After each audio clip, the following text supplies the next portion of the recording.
Salut, j'espère que vous allez bien. Aujourd'hui, je vais vous apprendre un tour de magie super impressionnant pour débutants. Et en plus de cela, il est super simple à réaliser. Comme d'habitude, mes vidéos se déroulent en deux parties. D'abord la démonstration, puis l'explication. Allez, c'est parti pour la démonstration. Alors, je vais prendre mon jeu de cartes. Et comme vous pouvez le constater, c'est un jeu de cartes qui est complètement normal. Alors, je vais maintenant couper mon jeu de cartes en deux parties. Deux paquets à peu près égaux. Et ce que je vais faire, c'est que je vais donner à mon spectateur les deux paquets pour qu'il puisse les mélanger, pour montrer qu'il n'y a aucune préparation. Bien évidemment, comme je n'ai pas de spectateur sous la main, je vais mélanger moi-même, pour vous montrer qu'il n'y a aucune préparation. Mais normalement, c'est le spectateur qui le fait. Maintenant, le spectateur choisit un des deux paquets, par exemple, il choisit ce paquet. Alors, il vient le couper où est-ce qu'il le souhaite. Maintenant, je vais lui faire défiler des cartes et il va me dire stop quand il le souhaite. Je commence à lui faire défiler les cartes. Et puis, quand il le souhaite, il me dit stop. Par exemple, ici. Donc maintenant, le spectateur retient cette carte et je vais venir poser ce jeu de cartes sur la deuxième moitié. Donc je vais venir poser ce paquet sur l'autre paquet. Et maintenant, je vais effectuer un mélange un peu spécial. Je vais prendre la carte du dessus et la carte du dessous jusqu'à la fin de ce paquet, comme ceci. J'accélère.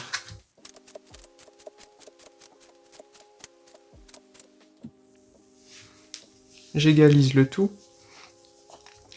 Et maintenant, je vais dire au spectateur de prendre ce tas et de compter combien il y a de cartes.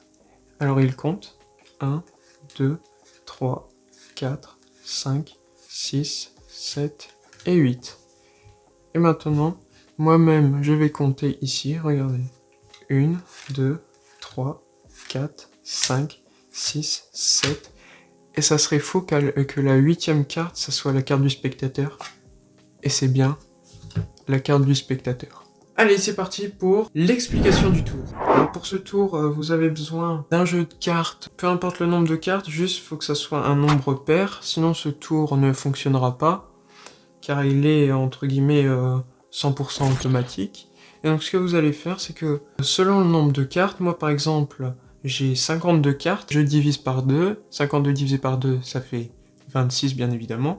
Je vais compter 26 cartes. 1, 2, 3, 4, 5, 6, 7, 8, 9, 10, 11, 12, 13, 14, 15, 16, 17, 18, 19, 20, 21, 22, 23, 24, 25, 26.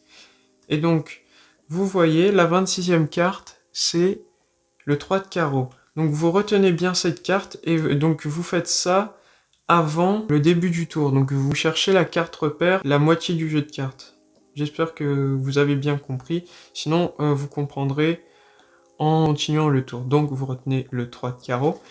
Maintenant, vous arrivez devant le spectateur et vous lui faites un ruban de cartes et vous dites comme quoi le jeu est normal. Ensuite, ce que vous faites, c'est que vous lui dites que vous allez diviser ce jeu en deux paquets à peu près égaux. Et vous voyez ici, il y a le 3 de carreau. Donc, ce que vous allez faire, c'est que vous allez... Moi, je fais comme ceci. Je divise comme ceci. Hop. Et vous égalisez. Le spectateur ne se doutera de rien. Maintenant, ce que vous faites, c'est que vous venez lui donner les deux paquets à mélanger. Donc, le spectateur mélange. Si bien cela n'a aucun impact, il peut mélanger autant qu'il veut.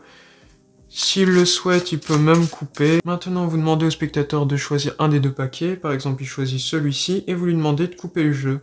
Il coupe combien de cartes il le souhaite, par exemple, autant. Ensuite, vous allez prendre l'autre paquet qui n'a pas été coupé et vous allez lui demander de dire stop quand il le souhaite. Par exemple, le spectateur vous dit stop ici. En l'occurrence, c'est le 5 de carreau.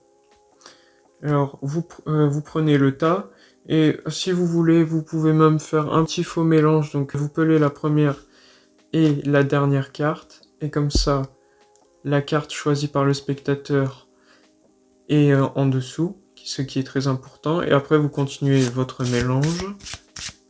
Ce n'est pas obligatoire, mais ça rend le tour un peu plus réaliste. Ce qui est très important, c'est que le 5 de carreau soit toujours en dessous du paquet après avoir fait choisir la carte au spectateur. Maintenant que vous avez fait choisir la carte au spectateur, donc le 5 de carreau, vous venez reposer ce paquet sur le paquet qui a été coupé mais qui n'a pas bougé de place, pas celui-là qui a été déplacé. J'espère que c'est clair pour vous.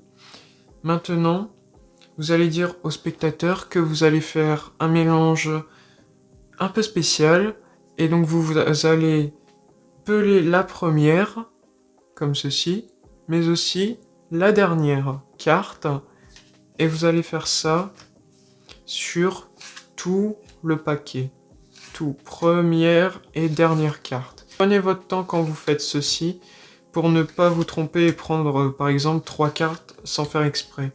Je vous conseille de vous entraîner un petit peu, ça ne fait pas de mal, comme un magicien doit toujours s'entraîner.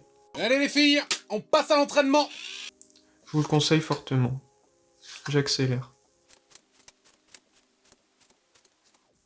Ensuite, vous venez égaliser votre jeu. Et vous pouvez, pour plus de réalisme, lui rappeler ce qui a été fait, comme quoi il a mélangé le paquet comme il le souhaitait, il a même coupé lui-même.